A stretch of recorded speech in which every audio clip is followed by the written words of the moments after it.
everyone. So this is going to be something new. I am currently on my way to the house from the hotel, and God was like, girl, you need to really start documenting your journey. So therefore, I'm going to be obedient, and I guess this is episode 1 of my new vlog series called, I'm going to call this Through the Fire. So many of you may not know, but I had a house fire a few days ago, not even a week ago at this point, and it's been crazy. It's just been a whirlwind since December 8th. December 8th is when the fire happened.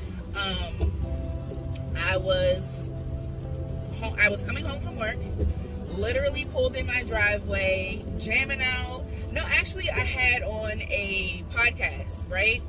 Had on a podcast, pulled up in the driveway, and you know how when you zoning out into something, like you had the volume up a little bit, right? So I had the volume up or whatever. Cut the car off, opened the door, the radio went off, podcast went off, and all I hear is this beeping sound. And I'm like, oh my God, maybe the batteries or something is wrong with my smoke detector, because my smoke detector in the hallway kept going off for no apparent reason. Like literally 2 days, like it started like 2 or 3 days before the fire, okay? So it started going off for no reason. So I was just like, okay, well maybe, there's some faulty batteries or something in here. Like I was really trying to figure this shit out. So when I pulled up to the house and I heard the smoke detector going off, I didn't pay it any mind. I paid it mine, but I thought, well, maybe it's one of those instances where it's the new smoke detector and it's just going off for no reason, and I just have to cut it off when I get in the house, right? But then I realized, okay, well, this smoke detector sounds like it's coming from my back room. So I put myself a little closer to the back room area, my back storage area of my house, and I was like, okay, something is not right. Didn't even dawn on me to check or look in the back of the home. I'll explain why later. However, so I went to the front of the house like I normally do, opened the, went to go open it. Of course, I'm hearing the smoke detector, so I'm like, okay. So at this point, I'm like, okay, so there's more than one smoke detector, because I can hear smoke detectors at this point. Still don't see any smoke, still don't see nothing out of the ordinary to me, right? So I opened the door, and all of a sudden, billows of smoke just come at me. And I'm like, oh my God. The house wasn't even like, the fire was really in that one, it was in the guest room, in the back, it was in the guest room. So I'm like, oh my God. So I ran and opened the kennel for Shy to come out, the dog, to go out. And the door is open, so I'm thinking, okay, well, he sees the door, so when I open this kennel and I run out, he'll, run along with me, run beside me. Well, I think Shy thought, well, maybe Monty was in the house, my son, and so Shy ran towards the fire. I ran after Shy, but then I realized I can't go back there because the fire is too much. It's like really out of hand, right? So like it's coming out of the door of my guest room, and it's all over the ceilings and stuff, right? So I'm like, oh shit. So I run out of the house and I'm like screaming for Shy, screaming Shy. And at this point I haven't even called the fire department yet, the 911 yet, right? So I'm like, oh my fucking God. So I'm like, no, I cannot lose my house and my dog. So I ran back in there to go get the dog. So I'm like, okay, well, maybe I could get the fire extinguisher and extinguish the shit. So I go in the house, and I really should not have gone in there. After I spoke with someone who used to be a fire marshal, I realized that what I did was extremely dangerous, and I could have killed myself. So I run back in the house, go into the kitchen, because I thought my fire extinguisher was underneath my sink, because that's usually where I kept it. So I go and I look underneath the sink, and I can't find the fire extinguisher. Well, at this time, I had a broom that had fell from, because I keep my brooms behind my refrigerator, and my refrigerator is right next to the door where my back room is, my storage area. So I'm in the kitchen, and the broom fell, and I'm fighting the door. Trying to get it open, and not realizing that, like, it's the bottom part of the broom was on the floor, so I didn't necessarily see it. So I'm trying to fight the door to get to the back room, because I know for a fact if it's not in the kitchen, it's in my back room. Well, fighting the door, couldn't get the door open, and I start to suffocate. Like, I legit start suffocating. I cannot breathe at this point.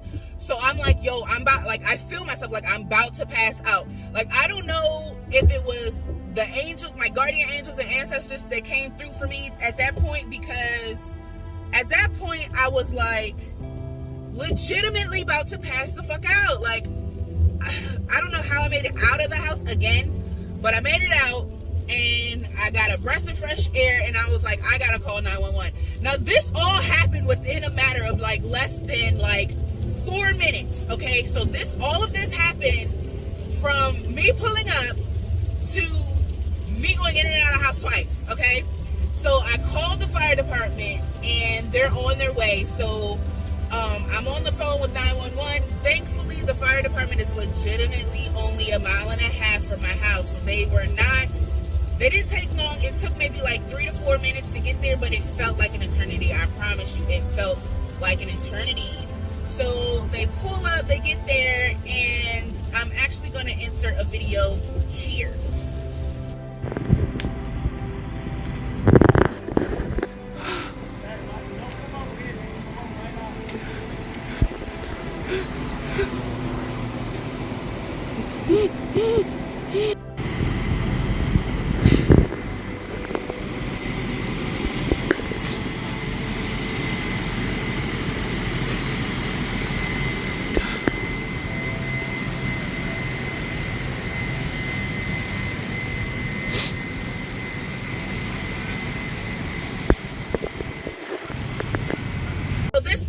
Of them pulling up, okay? Like, I'm off the phone with 911 at this time because I clearly hear them coming, and I'm like, okay, they're on their way, they're pulling up. So I get off the phone with 911, I start recording. Like, I'm walking around the house recording, and as you can hear, I am like distraught. Like, I am crying my ass off. Like, I cannot believe it. I'm sitting there legitimately watching everything that I worked so hard for. I bought that house at 19 going on 20. I legitimately sat there and watched everything that I worked so hard for just go up in flames. Legitimately go up in flames. And I was upset because I'm like, yo, not only did I lose my house, but I lost my dog. Like, yo, my dog is gone. So all I could do was muster up in a group text. I think it was just to my mom and my sister. The group text to my mom and my sister. And I'm like, my house is on fire. Not even like a minute and a half later, my sister's on the phone. What's going on? And I'm just crying. I'm screaming, Shy, Sean, Shy. She's like, what's going on? So she calms me down. She's like, it's gonna be okay. Let the fire. So I'm on the phone with her. I think I'm on the phone with her, and she's like, I'm about to call mom.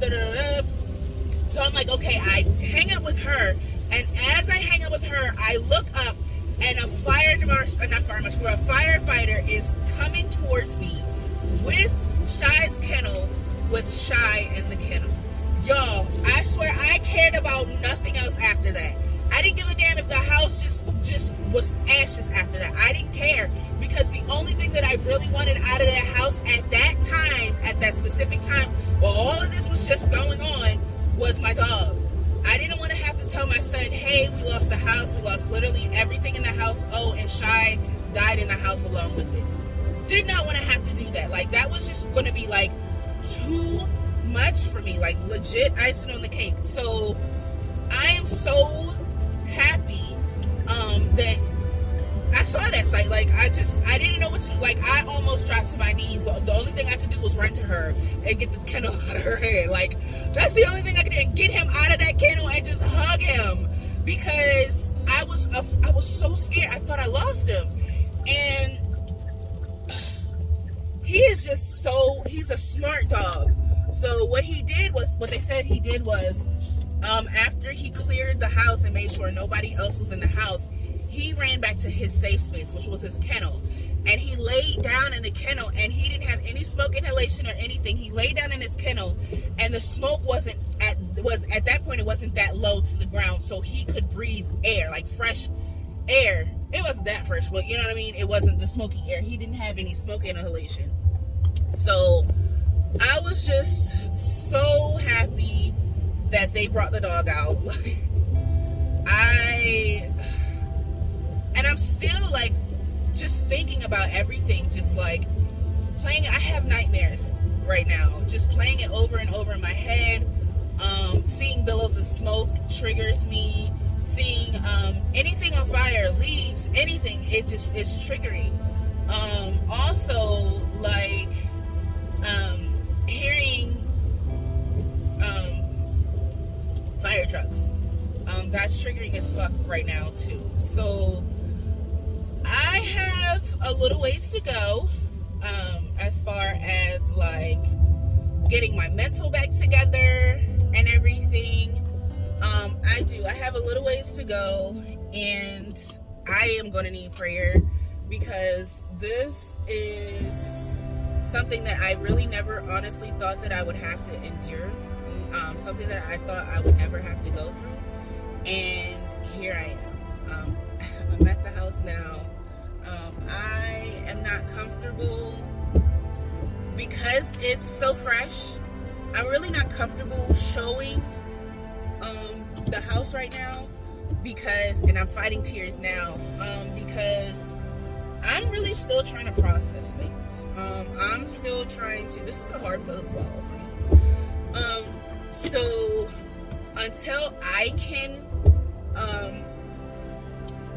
look at this stuff without getting emotional, and I don't even know when it's gonna be, but hopefully it's not a long time.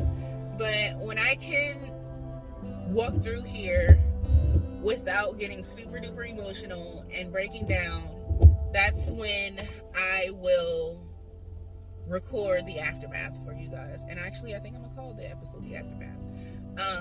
So yeah, y'all, like, it's been crazy.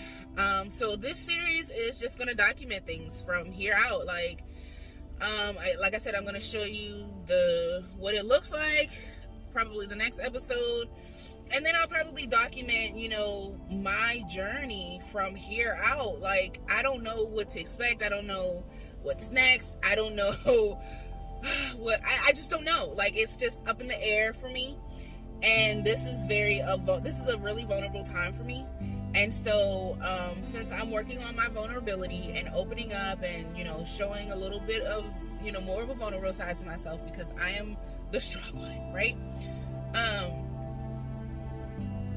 I think I'm going to go ahead and document my journey. So, this has been, I guess, your first episode of Through the Fire. I'm going to walk around here. I'm going to speak to the home. I'm going to speak to the land. Y'all know I'm a spiritual person. I'm a priestess.